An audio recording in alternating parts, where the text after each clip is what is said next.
हम जानते हैं विलयन की प्रावस्था से अधिशोषण। जो ठोस पदार्थ होते हैं वह विलयनों से भी घुले हुए पदार्थों को अधिशोषित कर लेते हैं। उदाहरण के लिए यदि हम एसिटिक एसिड के विलयन में चारकोल को डालकर हिलाएं तो कुछ समय के बाद हम देखते हैं कि एसिटिक एसिड का जो विलयन की सांद्रता है वह कम हो जाती है। वह इसलिए हुआ क्योंकि एसिटिक एसिड के अणु हैं वह चारकोल के द्वारा अधिशोषित कर लिए जाते हैं।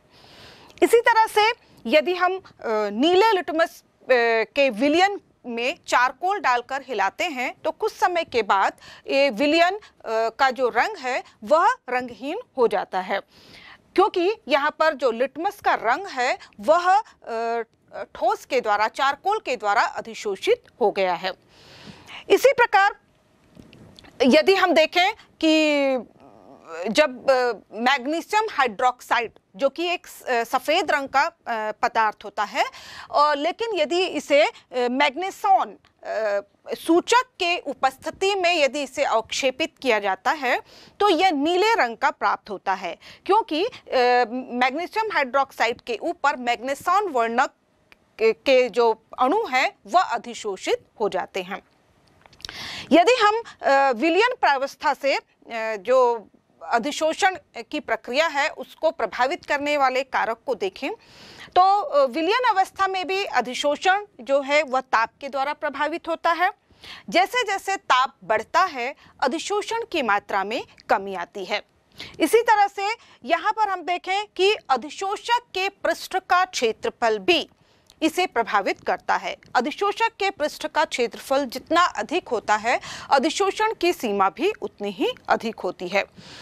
इसके अलावा विलयन प्रावस्था से अधिशोषण को जो मुख्य चीज प्रभावित करती है वह है विलयन में उपस्थित विलेय पदार्थ की सांद्रता। विलेय पदार्थ की सांद्रता जितनी अधिक होती है अधिशोषण की मात्रा भी उतनी ही अधिक होती है। इसके अलावा विलयन से होने वाले अधिशोषण प्रक्रिया में अधिशोष्य तथा अधिशोषक दोनों की प्रकृति भी इसे प्रभावित करती है।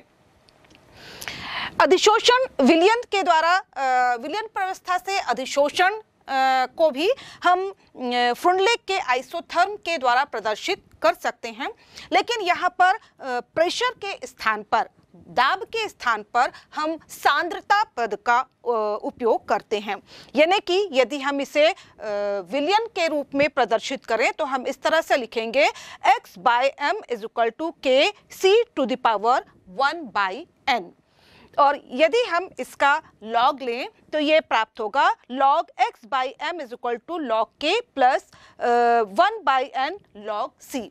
और यदि हम इसे log x/m को y एक्सिस पर रखते हुए तथा log c को x एक्सिस पर रखते हुए ग्राफ प्लॉट करें तो हमें एक सरल रेखा प्राप्त होती है जिसका स्लोप हमें 1/n का मान दर्शाता है तथा जिसमें x अक्ष पर जो अंतःखंड है वह log k के मान को दर्शाता है। और इस तरह से यहाँ पर सरल रेखा का प्राप्त होना हमें फ्रुंडलेक के आइसोथर्म की सत्यता को प्रदर्शित करता है। विलयन प्रावस्था से अधिशोषण के मान को हम प्रायोगिक तौर पर भी ज्ञात कर सकते हैं। इसके लिए मान लीजिए हम एसिटिक एसिड के अलग अलग सांद्रता के विलयन लेते हैं और इन सभी विलयनों में की समान मात्रा ली जाती है। इन समान मात्राओं में प्रत्येक में अधिशोषक यानी कि चारकोल के निश्चित द्रव्यमान को डाल दिया जाता है और इस निश्चित द्रव्यमान के द्वारा पहले विलयन की सांद्रता ज्ञात की जाती है और इसके बाद अंतिम सांद्रता ज्ञात की जाती है और इन दोनों सांद्रताओं का अंतर हमें x के मान को प्रदर्शित करता है और इसके द्वारा x के मान को हम फ्रुंडलेक समीकरण में रखकर हम फ्रुंडलेक समीकरण की सत्यता को प्रमाणित कर सकते हैं। आइए अब अधिशोषण प्रक्रिया के अनुप्रयोगों को जानें। सबसे पहला अनुप्रयोग है उच्च निर्वात उत्पन्न करने में।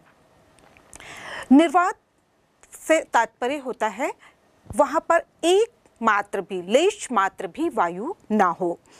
और इस तरह जब हम निर्वात पंप से, निर्वात किसी ट्यूब से या बंद पात्र से पंप के द्वारा पूरी वायु को निकाल लेते हैं, उसके बाद भी यदि वहाँ पर लेश मात्र वायु बची होती है तो उसे भी वहाँ पर चारकोल या एक्टिवेटेड चारकोल रख दिया जाता है और वह चारकोल अधिशोषण के द्वारा अंतिम या लेश मात्र वायु को भी अधिशोषित कर लेता है और इस तरह से उच्च निर्वात उत्पन्न किया जाता है।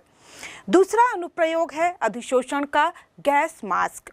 जैसा कि आप जानते हैं, जो माइनिंग या खनन प्रक्रिया में लगे लोग होते हैं वो उन्हें एक गैस मास्क दिया जाता है, क्योंकि खनन के दौरान कभी कभी विषैली गैसें निष्कासित होने लगती हैं और चूँकि ये जो गैस मास्क होता है उसके अंदर एक्टिवेटेड चारकोल भरा होता है, अतः यदि ये विषैली गैसें वहाँ पर रिलीज होती हैं तो चारकोल के द्वारा वो अधिशोषित कर ली जाती हैं और जिससे व्यक्ति के जीवन की रक्षा हो जाती है।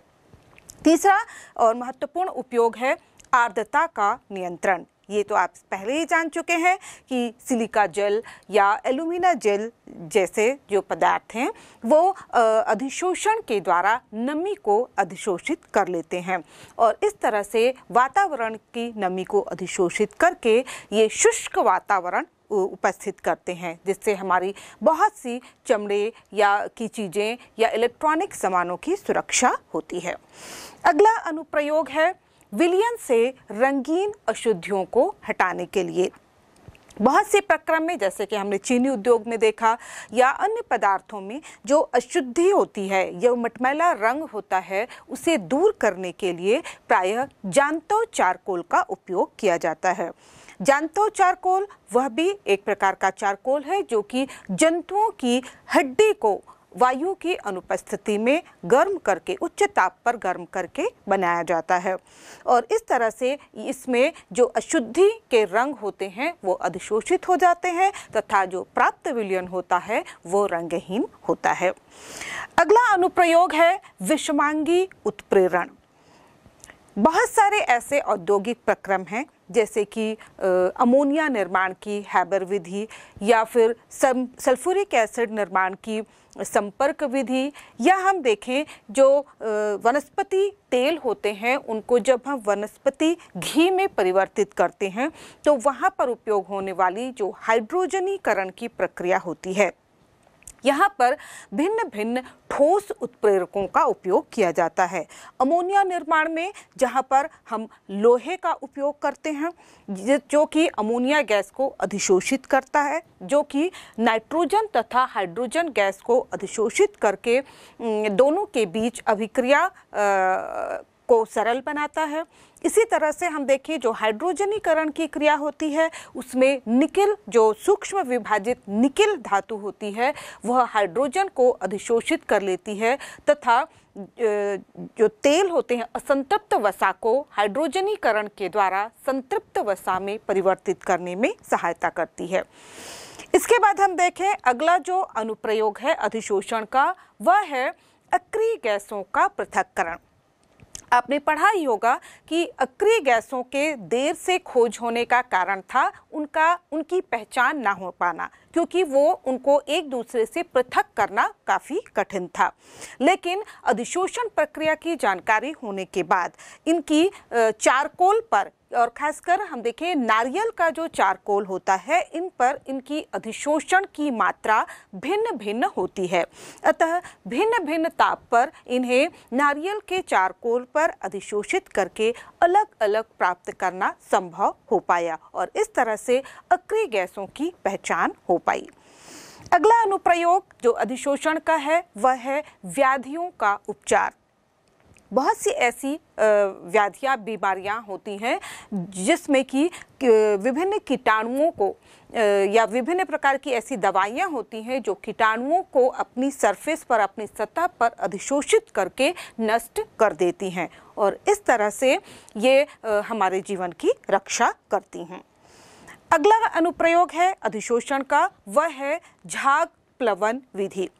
आपने जैसे पढ़ा ही है कि धातुकर्मी प्रक्रम में जब हम अयस्कों का सांद्रण करते हैं तो वहाँ पर सल्फाइड अयस्कों के सांद्रण के लिए झाग प्लवन विधि का उपयोग किया जाता है, जिसमें हम अयस्क को बारीक पीसकर उसे पानी के साथ उसका मिला लेते हैं और उसमें फिर हम कोई झाग कारक तथा चीड़ या फैटी एसिड्स तेल मिला देते हैं और जो कि ये तेल जो है वह सल्फाइड अयस्कों को चारों तरफ से उसके ऊपर लेयर बना लेता है और जब यहाँ पर उच्च वायु का प्रवाह किया जाता है तो जो झाग उत्पन्न होता है वह उसमें सारे सल्फाइड अयस्क एकत्रित हो जाते हैं और झाग चूँकि हल्का होता है और इसलिए ये झाग के साथ निकलकर ऊपर आ जाते हैं, जिन्हें पृथक कर लिया जाता है। तो इस तरह से हल्के सल्फाइड अयस्कों को भारी जो गैंग होते हैं यानी कि सिलिका जेल वगैरह से पृथक किया जाता है। इसके बाद जो अगला अनुप्रयोग है अधिशोषण का वह है अधिशोषण सूचक। कई ऐसे पदार्थ होते हैं जैसे कि सिल्वर हैलाइड हुआ या मैग्नीशियम हाइड्रोक्साइड हुआ, जब ये अवक्षेपित होते हैं तो ये कुछ सूचकों को अपनी सतह पर अधिशोषित कर लेते हैं और जैसे ही ये इन सूचकों को अपनी सतह पर अधिशोषित करते हैं तो ये रंग उत्पन्न करते हैं और इस रंग के द्वारा हमें अंतिम बिंदु की पहचान हो जाती है और इस तरह से इन्हें अधिशोषण सूचक के तौर पर जैसे कि इओसिन हुआ या फ्लोरोसिन हुआ तथा कुछ डाइज है ना, इस प्रकार के सूचकों के रूप में उपयोग में लाए जाते हैं। अगला जो उपयोग है अधिशोषण का वह है वर्णलेखनी विश्लेषण। जो क्रोमेटोग्राफी प्रक्रिया है वह अधिशोषण के सिद्धांत पर आधारित है, जिसका उपयोग विभिन्न प्रकार के वैश्लेषिक कार्यों तथा औद्योगिक जगत में महत्वपूर्ण भूमिका होती है। तो इस तरह से हमने देखा कि अधिशोषण प्रक्रिया का हमारे लिए काफ़ी महत्व है।